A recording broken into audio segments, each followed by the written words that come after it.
প্রত্যেকটা দুগ্ধদানকারিণী মা তার বাচ্চাকে দুধ পান করাইতে ভুলে যাবে কিয়ামতের ভয়াবহতার কারণে। দুনিয়াতে মানুষ যত পেরেশানি হোক না কেন, মা কিন্তু বাচ্চাকে দুধ পান করাইতে কোনো সময় ভুলে না। কিন্তু কিয়ামতের ভয়াবহতার কারণে মা তার বাচ্চাকে দুধ পান করানোর কথা ভুলে যাবে। যে সমস্ত মায়ের গর্ভে বাচ্চা থাকবে, 5 মাস, 6 মাস, 7 মাস, 8 মাসের বাচ্চাগুলো গর্ভ থেকে পড়ে যাবে। 6 মাসে গর্ভপাত হয়ে যাবে, 5 মাসে গর্ভপাত হয়ে যাবে কিয়ামতের সময়। প্রত্যেকটা মানুষ দুনিয়াতে নেশাগ্রস্তের মতো দৌড়াইতে থাকবে, মাতালের মতো দৌড়াইতে থাকবে। আল্লাহ রাব্বুল আলামিন বলবেন, একটা মানুষও মাতাল হবে না। ওয়ালাকিন্না আযাবাল্লাহি শাদীদ। কিয়ামতের দিন আল্লাহ রাব্বুল আলামিন ভয়ঙ্কর আযাবের কারণে প্রত্যেকটা মানুষকে নেশাগ্রস্ত মনে হবে। তো আল্লাহ রাব্বুল আলামিন বলেন, আল কারিয়া। কারিয়া শব্দের অর্থ হচ্ছে খটখটকারী। কলিং বেল আছে না, কলিং বেল, এই কলিং বেল এটাকেও কারিয়া বলা হয়। কারিয়া মানে হচ্ছে বিকট আওয়াজ। আল্লাহ রাব্বুল আলামিন যে 4 জন বড় বড় ফেরেশতা সৃষ্টি করেছেন, 4 জনের বিশেষ একটা দায়িত্ব আছে। যেমন জিবরাইল আলাইহিস সালাতু ওয়াস সালামের দায়িত্ব ছিল ওহী নিয়ে আসা। মিকাইল আলাইহিস সালাতু ওয়াস সালামের দায়িত্ব বৃষ্টি বর্ষণ করা, রিজিক বন্টন করা। আজরাইল আলাইহিস সালাতু ওয়াস সালামের দায়িত্ব হচ্ছে প্রাণীর জান কবজ করা।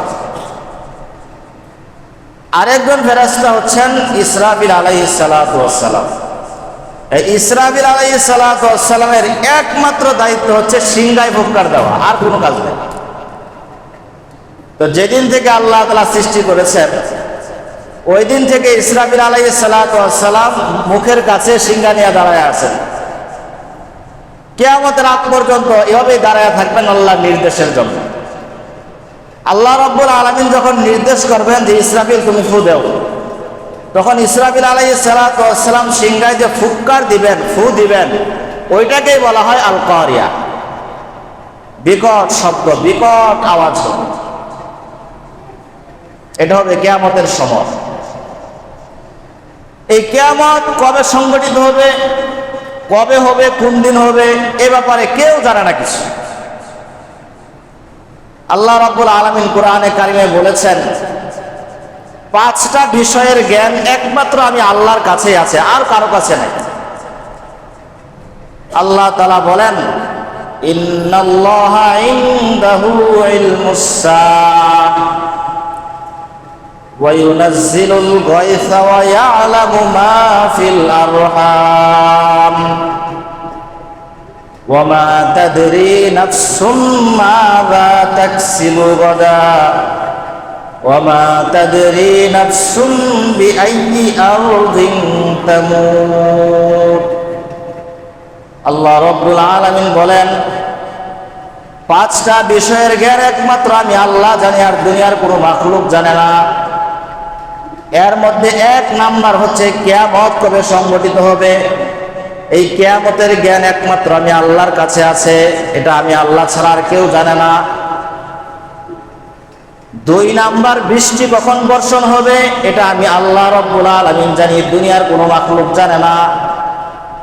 অনেক সময় দেখবেন বৃষ্টি একবারে আসবে আসবে বা সারা আকাশ মেঘাচ্ছন্ন, আমরা সবাই প্রস্তুতি নিয়ে বসে আছি বৃষ্টি পড়বে এখন। হঠাৎ করে এক বাতাস আসার পরে পুরো আকাশকে পরিষ্কার করে দিল, মেঘগুলা দূর হয়ে গেল, বৃষ্টি আর আসলো না। এজন্য বৃষ্টি কখন হবে এটা একমাত্র আল্লাহ রাব্বুল আলামিন জানেন, এটা দুনিয়ার কোনো মাখলুক জানে না। 3 নাম্বার, ওয়া ইয়ালামু মা ফিল আরহাম। মায়ের জরায়ুর মধ্যে কি আছে, কেমন সন্তান আছে, ছেলে আছে না মেয়ে আছে, সুন্দর নাকি কালো, পূর্ণাঙ্গ নাকি অপূর্ণাঙ্গ, ভালো নাকি মন্দ, এই সন্তানের খবর একমাত্র আল্লাহ রাব্বুল আলামিন জানেন। এটা দুনিয়ার কোনো মাখলুক বলতে পারবে না এর অবস্থা কি। এটা হচ্ছে 3 নাম্বার। 4 নাম্বার বিষয় হচ্ছে ওয়া মা তাদরি নাফসুম মাযা তাকসিবু গাদা। দুনিয়ার কোনো মানুষ জানে না সে আগামীকাল কি কাজ করবে, সামনে কি কাজ করবে। মনে করেন আপনি আর আমি অনেক প্ল্যান পরিকল্পনা নিয়ে সাজায় বসে আছি, আমি আগামীকাল ঢাকা যাব, আগামীকাল আমি রাজশাহী যাব, খুলনা যাব, আগামীকাল আমি এই করব সেই করব, আমার সুবিন্যস্ত পরিকল্পনা। কিন্তু আল্লাহ রাব্বুল আলামিন যদি না চান, এটা কি আমার দ্বারা সম্ভব হবে? এজন্য আগামীকাল আমি কি করব, আপনি কি করবেন, ভবিষ্যতে আপনি কি করবেন, আমি কি করব, এটা একমাত্র জানেন কে? আল্লাহ রাব্বুল আলামিন, দুনিয়ার কোনো মাখলুক না। 5 নাম্বার বিষয় হচ্ছে ওমা তাদরি নাফসুম বিআইয়ি আরদিন তামুত। মানুষ কোথায়, কে কোথায় মৃত্যুবরণ করবে, এই বিষয়টা একমাত্র আল্লাহ জানেন, দুনিয়ার কোনো মানুষ কোনো মাখলুক জানেন। আপনার মৃত্যু কোথায় লেখা আছে, গত সপ্তাহে ঘটনা শুনিয়েছিলাম, আপনার মৃত্যু কোথায় লেখা আছে এটা একমাত্র আল্লাহ রাব্বুল আলামিন জানেন, আর কেউ এটা বলতে পারে? ওই মৃত্যু আপনাকে টেনে হিচড়ে ওই জায়গায় নিয়ে যাবে। এই 5টা বিষয়ের জ্ঞান একমাত্র আল্লাহ রাব্বুল আলামিনের কাছে আছে। এর মধ্যে 1 নাম্বার হচ্ছে কিয়ামত কবে সংঘটিত। হাদিসের মধ্যে আসছে সাহাবায়ে কেরাম আল্লাহর রাসূল সাল্লাল্লাহু আলাইহি ওয়াসাল্লামের পাশে একবার চতুর্পাশে বসা ছিলেন, গোলাকার হয়ে বসা ছিলেন। আল্লাহর নবী মাঝখানে বসা, চারপাশে সাহাবায়ে কেরাম বসা। হঠাৎ এক ব্যক্তি আসলেন, শুভ্র সাদা পোশাক পরিহিত, কুচকুচে কালো চুল বিশিষ্ট এক যুবক আসলেন। আসার পরে আল্লাহর নবী সাল্লাল্লাহু আলাইহি ওয়াসাল্লামের সামনে বসে গেলেন। কেমন ভাবে বসছেন? এক রাওয়ায়াতে আসছে আল্লাহর নবীর হাঁটুর সাথে সে হাঁটুটা মিশাইয়া বসছেন, মিলাইয়া বসছেন। আর এক রাওয়ায়াতের মধ্যে আসছে আল্লাহর নবীর হাঁটুর সাথে হাঁটু মিলাইয়া আল্লাহর নবীর হাঁটুর উপর তার 2 হাত কিভাবে রাখছেন, রাখার পরে আল্লাহর নবীর সামনে ভাবে বসছেন। সাহাবায়ে কেরাম পেরেশান হয়ে গেছেন যে হায় হায়, এটা কেমন লোক, আমরা তো নবীজির সামনে কথা বলে যে সাহস পাই না, আর এই লোক কোত্থেকে আসলো, জীবনে কোনোদিন দেখলাম না। আয়েশা একবার আল্লাহ রসুলের উড়োর উপর হাত দিয়ে বসছে, হাঁটুর উপর হাত দিয়ে আল্লাহ রসুলের সামনে বসছে। সমস্ত সাহাবায়ে কেরাম কানা গোসা করতেছে, এটা খুব খারাপ মানুষ রে, কোত্থেকে আসছে এটা, আবার দেখতে অনেক সুন্দর দেখা। তো এই লোক আসার পরে আল্লাহ রসুল সাল্লাল্লাহু আলাইহি সাল্লামকে 5টা প্রশ্ন করেছিলেন। অনেক গুরুত্বপূর্ণ হাদিসটা, অনেক লম্বা একটা হাদিস। 1 নাম্বার প্রশ্ন করলেন আখবিরনি আনিল ইসলাম। নবীজির সামনে বসে ওই লোকটা নবীজিকে প্রশ্ন করলেন, ইয়া রাসূলুল্লাহ, ইসলাম কাকে বলে আপনি আমাদেরকে বলে দিন। নবী করিম সাল্লাল্লাহু আলাইহি ওয়াসাল্লাম উত্তর দিলেন, আল ইসলামু আন তাশহাদা আল্লা ইলাহা ইল্লাল্লাহ ওয়া আন্না মুহাম্মাদার রাসূলুল্লাহ ওয়া তুকিমাস সালাতা ওয়া তু'তিয়াজ যাকাতা ওয়া তাসুমা রমাদানা ওয়া তাহুজ্জাল বাইতা ইন ইসতাতা ইলাইহি সাবিলা। আল্লাহর নবী সাল্লাল্লাহু আলাইহি ওয়াসাল্লাম বললেন, ইসলাম হচ্ছে 5টা জিনিসের নাম। 1 নাম্বার হচ্ছে আল্লাহ রাব্বুল আলামিন ছাড়া কোনো মাবুদ নাই এই বিশ্বাস করা, হযরত মুহাম্মদ সাল্লাল্লাহু আলাইহি ওয়াসাল্লামকে শেষ নবী হিসেবে বিশ্বাস করা, আল্লাহর রাসূল হিসেবে বিশ্বাস করা। 2 নাম্বার 5 ওয়াক্ত সালাত কায়েম করা। 3 নাম্বার যাকাত প্রদান করা। 4 নাম্বার রোজা রাখা। 5 নাম্বার যদি সামর্থ্য থাকে, টাকা পয়সা থাকে, সুস্থতা থাকে, তাহলে জীবনে একবার হলেও বাইতুল্লাহ শরীফের হজ করা। এই 5টা কাজ হচ্ছে ইসলাম। এই 5টার মধ্যে 3টা কিন্তু অ্যাভেলেবেল। কালেমা পড়া, বিশ্বাস করা, নামাজ পড়া, রোজা রাখা, এটা আমরা সবাই করি, এটা সবার উপরই ফরজ।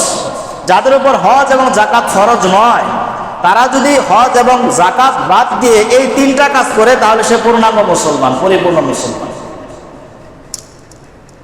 এটা গরিবের জন্য একটা প্লাস পয়েন্ট, যে মাত্র 3টা ইবাদত, মৌলিক 3টা ইবাদত পালন করলে সে পূর্ণাঙ্গ মুসলমান হয়ে যাচ্ছে।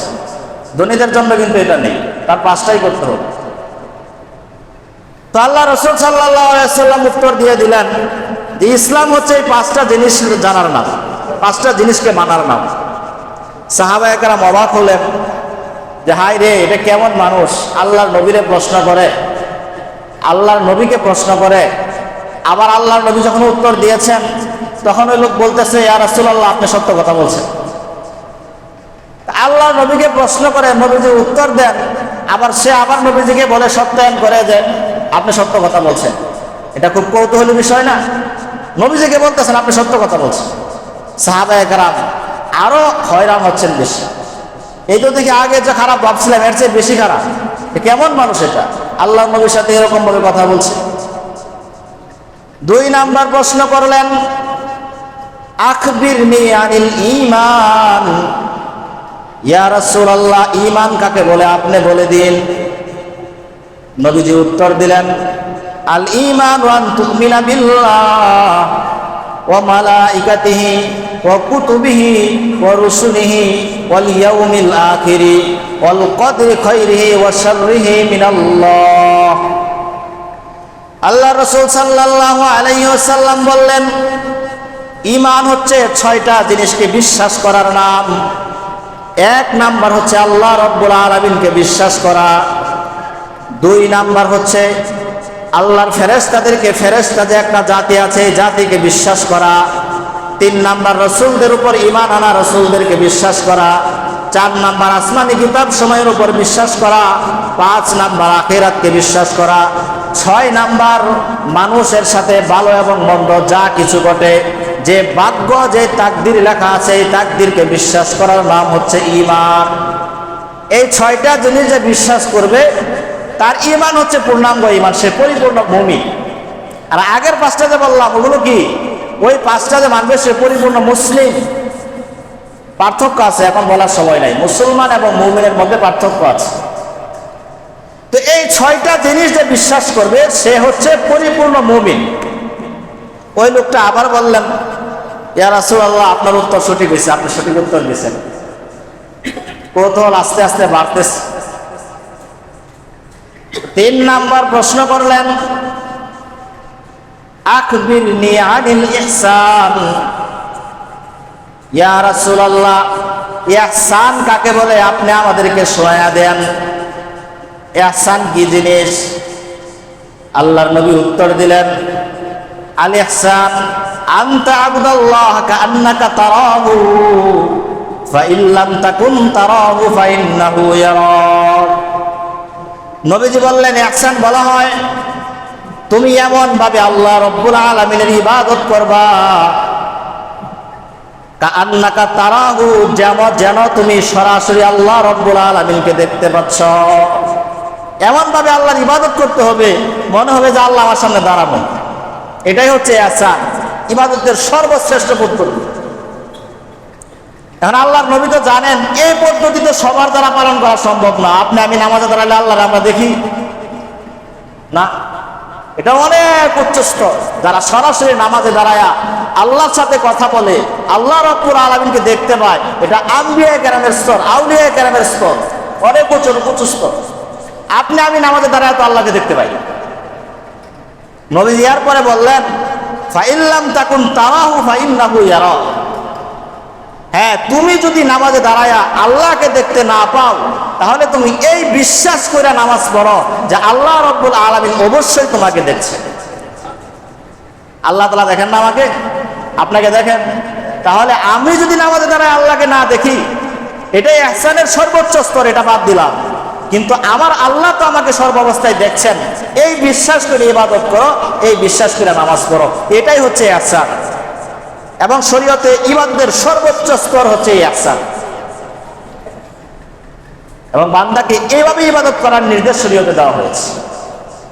প্রত্যেকটা ইবাদত এমন ভাবে করা উচিত যে আমার আল্লাহ তো আমাকে প্রত্যেকটা মুহূর্তে দেখছেন। এই বিশ্বাস নিয়ে ইবাদত করার নাম হচ্ছে ইহসান। 4 নাম্বার প্রশ্ন, আখবিরনি আনিস সাআ, এটাই আমার বলা উদ্দেশ্য ছিল এখানে। 4 নাম্বার প্রশ্ন করলেন, ইয়া রাসূলুল্লাহ আপনি বলে দিন কিয়ামত কবে সংগঠিত হবে। নবীজিকে প্রশ্ন করছে। ওই লোকটা কে পরে বলতেছে, হাদিসের শেষে আছে। নবীজিকে প্রশ্ন করছে, ইয়া রাসূলুল্লাহ কিয়ামত কবে হবে আপনি বলে দিন। নবী করিম সাল্লাল্লাহু আলাইহি ওয়াসাল্লাম উত্তর দিলেন, মাল মাসউলু আনহা বিআলামা মিনাস সাইল। কিয়ামত সম্পর্কে যেই ব্যক্তিকে প্রশ্ন করা হয়েছে ওই ব্যক্তি প্রশ্নকারীর চেয়ে অধিক বেশি কিছু জানে না। মানে কিয়ামত সম্পর্কে তো আপনি আমাকে প্রশ্ন করলেন, কিয়ামত কবে সংঘটিত হবে এই সম্পর্কে আপনার যে পরিমাণ জ্ঞান আছে আমি নবীর এর চেয়ে বেশি জ্ঞান নাই, আমি এতটুকুই জানি। কিয়ামত কবে হবে এটা আমি জানি না। 4 নাম্বার প্রশ্ন গেল, তাহলে কিয়ামতের খবর কিন্তু নবীজিও জানেন না কবে সংঘটিত হবে। 5 নাম্বার প্রশ্ন করলেন, আখবিরনি আন আমারাতিহা, ইয়া রাসূলুল্লাহ কিয়ামত কবে সংঘটিত হবে এটা তো আপনি জানেন না, আমিও জানি না, ঠিক আছে, কিন্তু কিয়ামতের কিছু আলামত, কিছু লক্ষণ আমাদেরকে বলে দিন, কিয়ামত কবে সংঘটিত হবে এরকম আলামত বলে দিন। আল্লাহর নবী কিয়ামতের আলামত বললেন, আন তালিদাল আমাতু রাব্বাতাহা ওয়া আন তারাল হুফাতাল উরাতাল আলাতা রিআ আশ-শাইয়াতা তাওয়ালুনা ফিল বুনিয়ান। নবী করিম সাল্লাল্লাহু আলাইহি ওয়াসাল্লাম কিয়ামতের আলামত বয়ান করলেন, বাদী তার মনিবকে জন্ম দিবে, বাদীর গর্তে যে ছেলে সন্তান, যে মেয়ে সন্তান জন্ম দিবে সে তার মনিবা হবে। মুহাদ্দিসিনে কেরাম এই কথার অনেকগুলো ব্যাখ্যা উল্লেখ করেছেন। এর মধ্যে একটা ব্যাখ্যা করেছেন, কিয়ামতের আগ মুহূর্তে সন্তান পিতা মাতার অবাধ্য হয়ে যাবে।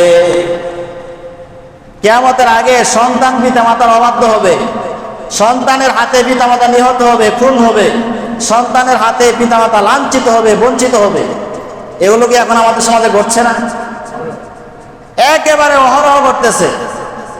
অনেক জায়গায় দেখবেন, পেপার পত্রিকা খুললেই দেখবেন সন্তানের হাতে বাবা খুন, মেয়ে মা খুন, মাকে পুড়িয়ে মারছে, কত রকমের ঘটনা ঘটতেছে।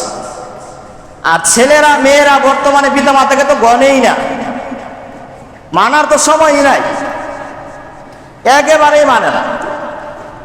চোখ রাঙিয়ে কথা বলবেন, আপনাকে ছেড়ে চলে যাবে, আপনার দাঁড়ারে আছে। এগুলো হচ্ছে কিয়ামতের লক্ষণ। কিয়ামতের আগে এরকম ঘটনা ঘটবে যে সন্তান পিতা মাতার চরম অবাধ্য হয়ে যাবে। এই জমানা কিন্তু আমরা এখন অতিক্রম করছি।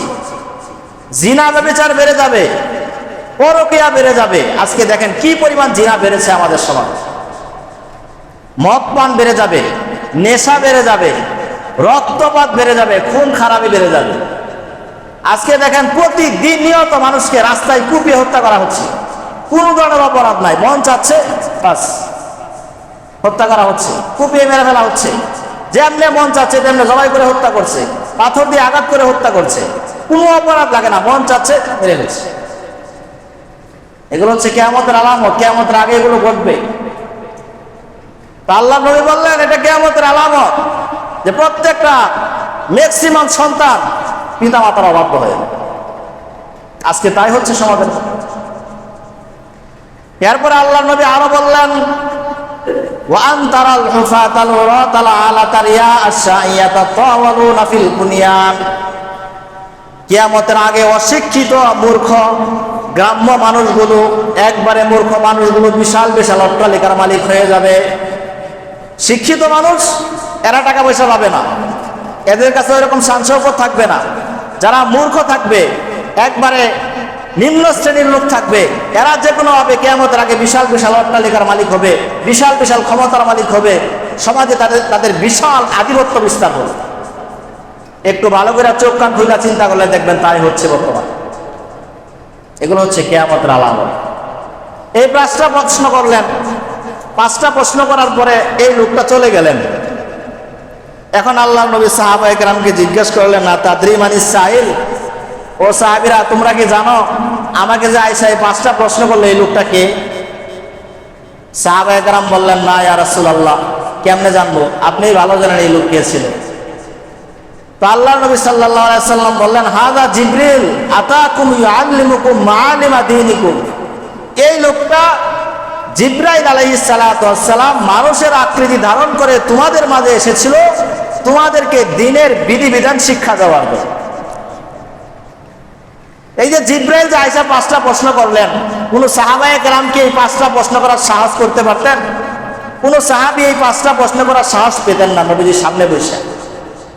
কারণ সাহাবায়ে কেরাম তো নবীজিকে দেখলেন একবারে বিনয়ের সাথে নিচু হয়ে যাইতেন, সামনে কথা বলবেন তো অনেক দূর কি বাত, এটা সম্ভব না। এজন্য জিবরাইল আলাইহিস সালাম মানবাকৃতি ধারণ করে নবীজির উরুর সাথে উরু লাগায়া বৈশা শরীয়তের 5টা মৌলিক বিষয় নিয়ে 5টা প্রশ্ন করেছেন। এরপরে নবীজি একটা একটা করে উত্তর দিয়েছেন, সমস্ত সাহাবায়ে কেরাম শুনেছেন এবং শরীয়তের বিধান তারা শিখতে পেরেছেন সহজ। দেখেন আল্লাহ রাব্বুল আলামিন কত ক্যাপাসিটি কইরা মানুষকে দিন শিক্ষা দিয়েছে। এত বড় হাদিস শোনানোর উদ্দেশ্য ছিল কিয়ামত কবে সংগঠিত হবে এটা কিন্তু একমাত্র জানেন কে? আল্লাহ রাব্বুল আলামিন। আমি বলতেছিলাম সূরাতুল কারিয়ার 1 নম্বর আয়াতের ব্যাখ্যা বলতেছিলাম, আল কারিয়া মানে বিকট আওয়াজ হবে কিয়ামতের আগে। ইসরাফিল আলাইহিস সালাতু ওয়াস সালাম যখন সিংহায় ফুৎকার দিবেন তখন এই আওয়াজটা সৃষ্টি হবে। আল্লাহ রাব্বুল আলামিন সূরাতুল হাক্কার মধ্যে জানায়া দেন, ফাইযা নুফিখা ফিস সূরি নাফখাতুন ওয়াহিদা ওয়া হুমিলাতিল আরদু ওয়াল জিবালু ফাদুক্কাতা দাক্কাতাও ওয়াহিদা ফায়াউমা ইযিন ওয়াকাআতিল ওয়াকিআ।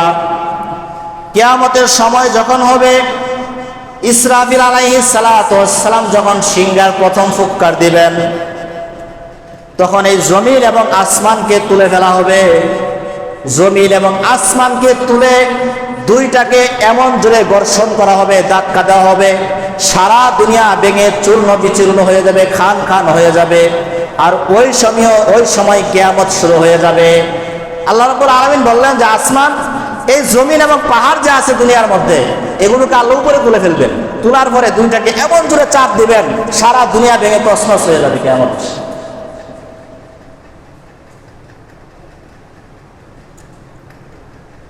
মানুষের অবস্থা ভয়ঙ্কর হবে। আল্লাহ রাব্বুল আলামিন বলেন কিয়ামত যখন সংগঠিত হবে, এত সুন্দর আসমান, এই আসমানটা ফেটে যাবে। ইযাস সামাউ ফাতারাত ওয়া ইযাল কাওয়াকিবু তাতারাত। আসমান ফেটে জমিনের উপর পড়ে যাবে। বিশাল বিশাল নক্ষত্র তারকারা যে একটা একটা খসে খসে জমিনের মধ্যে পড়তে থাকবে। আপনাদেরকে আমি যা শোনাচ্ছি এগুলো কি অলৌকিক কোনো ঘটনা? কোরআনের কথা, এগুলো কিয়ামতের আগে ঘটবে।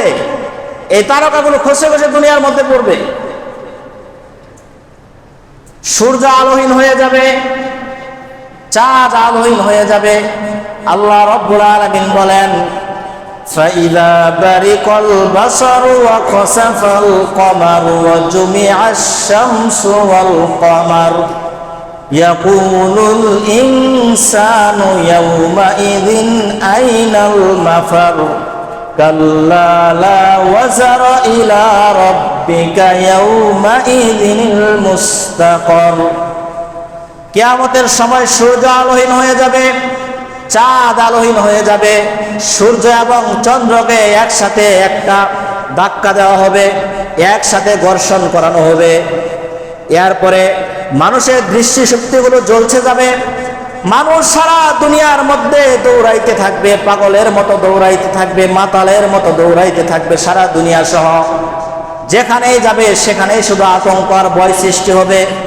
আল্লাহ রাব্বুল আলামিন বলবেন, ও মানুষ, আজকে পালানোর দুনিয়াতে কোনো জায়গা নাই।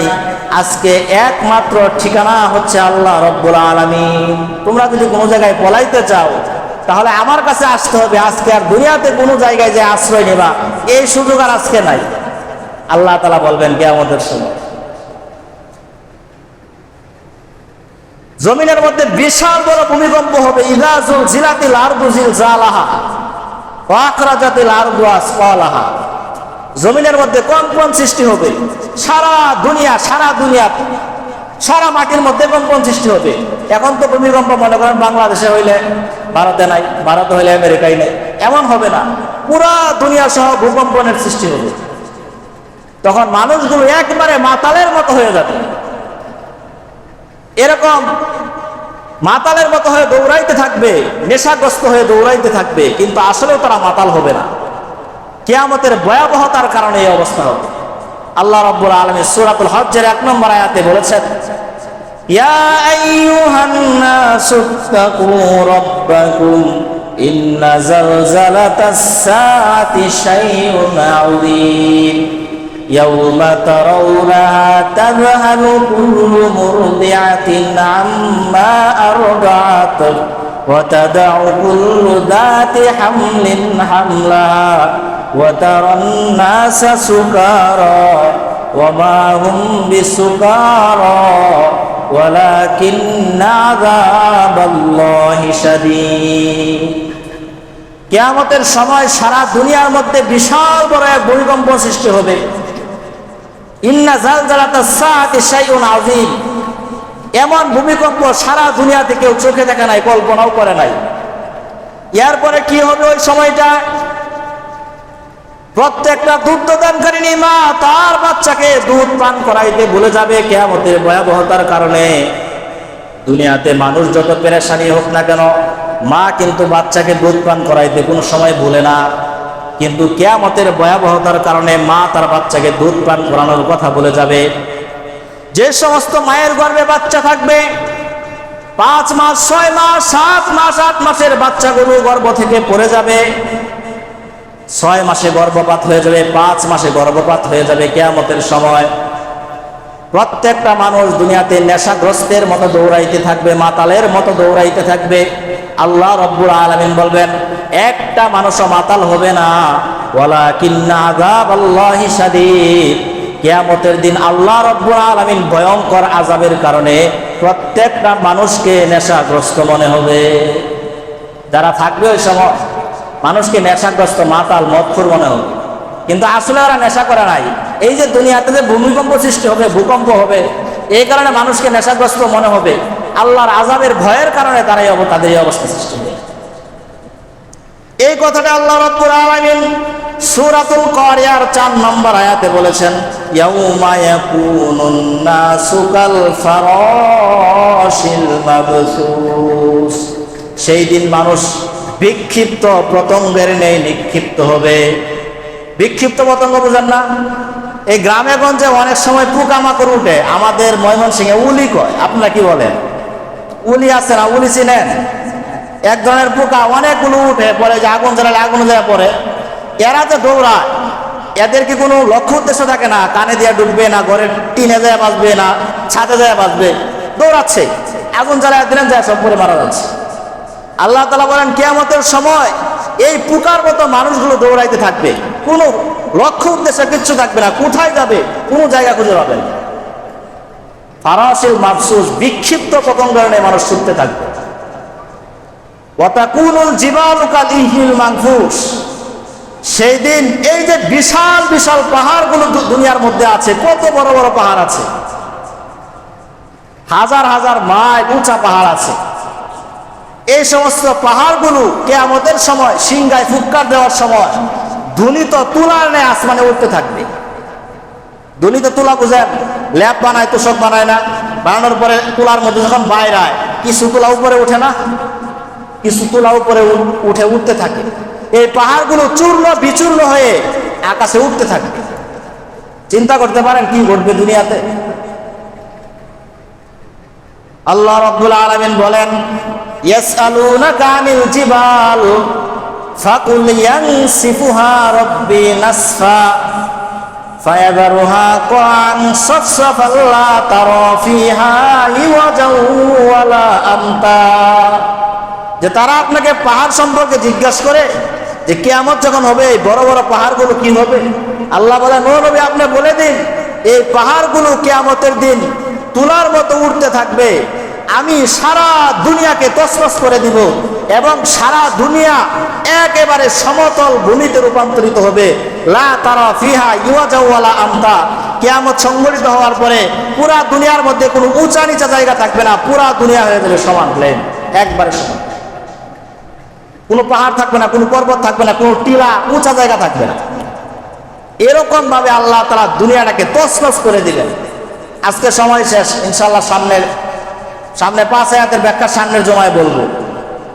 আরেক আয়াতের মধ্যে আল্লাহ তাআলা বলছেন যে মনে করেন খাতা যেমন ভাঁজ করা হয়, একটা খাতাকে আমরা লেখার পরে এভাবে বন্ধ করে দিই, কাতাই সিজিল কুতুব, একটা খাতাকে লেখার পরে আমরা এভাবে বন্ধ করে দেই।